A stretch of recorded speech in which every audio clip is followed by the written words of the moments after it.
Hey there, Tubies. We're doing this in a batch. So we are doing book review for Shadowchasers by Seressia Glass. This is book 2 in the Shadowchasers series. So book 1 starts off with Kira being introduced to us and her world being introduced to us. Kira is a shadow chaser whose job it is to help keep the balance in her city of Atlanta between light and dark, the light forces and dark forces. In the first book, she had a major case which included an avatar, and no one had ever taken on an avatar like this before. Generally, you don't live to talk about it, but she does, and we're in Shadow Chase, and this literally picks up right where the first one finished. And this time, she is got some new people that she had met originally in the first book, and she is now working with them to work on the case that carried over from the first one. So this runs an overarching story, but at the same time, there is a minor case that she ends up finding out. Due to the circumstances in book 1, she has to go to London to help take care of some items there, and in the process discovers that an item is missing from the London Museum, and of course she has to find it. When she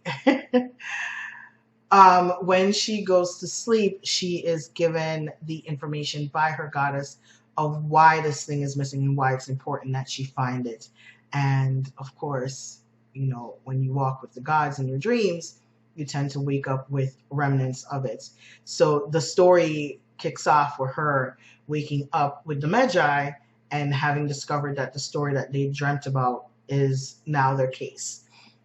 So now she has to go to Egypt. So she's left London and heads to Egypt, and it's her job to find a missing jar and get it to Egypt and get it back to where it belongs before disaster strikes.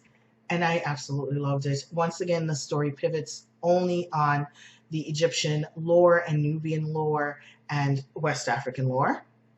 She interweaves all three in a wonderful way. We get to see Anansi again in the story. The Magi is here, and he is sharing some of the knowledge he has, although he loves to say he forgets more than he remembers, which I would think, you know, after a while you'd want to.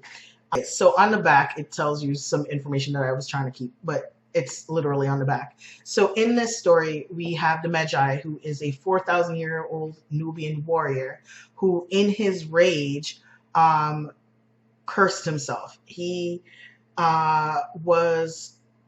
came home and discovered that his village had been destroyed, and as a result, went on a rampage-filled bent for revenge, and cost the lives of 64,000 people. And so the goddess Isis gave him the opportunity to fix that by not dying and being devoured, but living long enough to fix the lives of 64,000 people as a result of what he did. And so he is here after 4,000 years. And he is now part of Kira's team. And as I said, he is the Magi that forgets more than he remembers, so he doesn't tell her everything he knows. Like anytime you read a story about a warrior who is long-lived, and he has met a lot of the well-known African warriors that we are aware of in stories, and I love the little tidbits that are dropped in. And the introductions to different powerhouse names, because he's a warrior, so he has always fought in battles, whoever they are, always, of course, for the advancement of Egypt and Nubia and West Africa. And he has a sidekick, which is the god Anansi, which is where our West African lore comes in. So their job is to help Kira get back the Vessel of None, which is the goddess who helped to create the earth. According to Egyptian lore, the earth was created after chaos, and there is a vessel that pours out the river Egypt. And if the vessel is not there to help keep the balance, then Egypt the Nile will continue to rise, beyond when it's supposed to, and it will flood Egypt and, of course, flood the world. Um, so her job is to find that vessel and to unravel where the vessel went, who has the vessel, and how to get it back to Egypt. And this is the chase. While the overarching story, which happened in the first one, is still happening, there are different forces at work that are trying to get Kira to switch from light to dark, of course, because that is always the eternal battle. And of course, she's trying to get her job done, because now she is not just a devotee of the goddess Mahat. She is actually called the Hand of Mahat, based on what happened in the first book. All of this is on the back of the book. I'm not telling you any spoilers, but I absolutely loved this. This one flew by really quickly as well. The action is there. This time, it is still a slow burn romance, but this time, this is the first person that Kira has ever met where she can actually touch them without killing them. He's immortal, so, she can't do it. There is a way for him to die, but it's not through her touch. So, of course, she's going to jump at the chance to have human touch.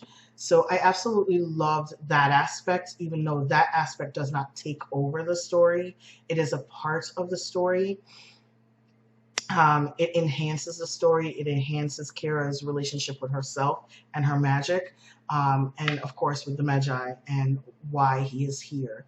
And I just really enjoyed the story. I thought it flew by really quickly. It went really well. We got to meet a lot of Kira's team that were mentioned before. This time they're seen more in here. Kira still has a lot of guilt surrounding her magic, so she is not as willing to use it when she needs to, but when she's forced to, it really comes out. I absolutely love the story. I love the balance between the beginning of this romance and the full-on case, while the overall story was also enhanced in the story.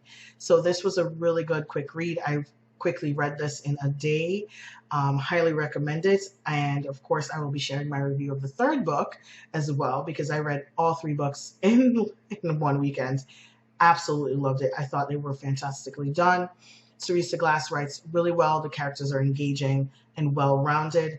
I highly recommend if you're a fan of urban fiction and want a little bit of paranormal, slow burn romance, because the heat is there and it is done a lot off screen, or what do they call that, closed door, because it's not really the focus of the story. The focus of the story is Kira's magic and her enhancement in her magic, as well as the balance between light and dark. Absolutely loved it. Loved the presence of the gods in this one. Loved Anansi in this one. Absolutely loved the story of her and her team, and just the building of the overall story that I cannot wait to get to. So I highly, highly recommend. As I said, as a fan of Egypt and Egypt lore and Egypt stories and African lore and Nubian stories and West African stories, this really hit that spot. Highly recommend. Let me know if you read it or if you are planning to read it. If you have not read the first one, I highly recommend that you go and do so. If you're a fan of urban fiction, this is definitely a series for you. And I will see you guys in the next one. Bye.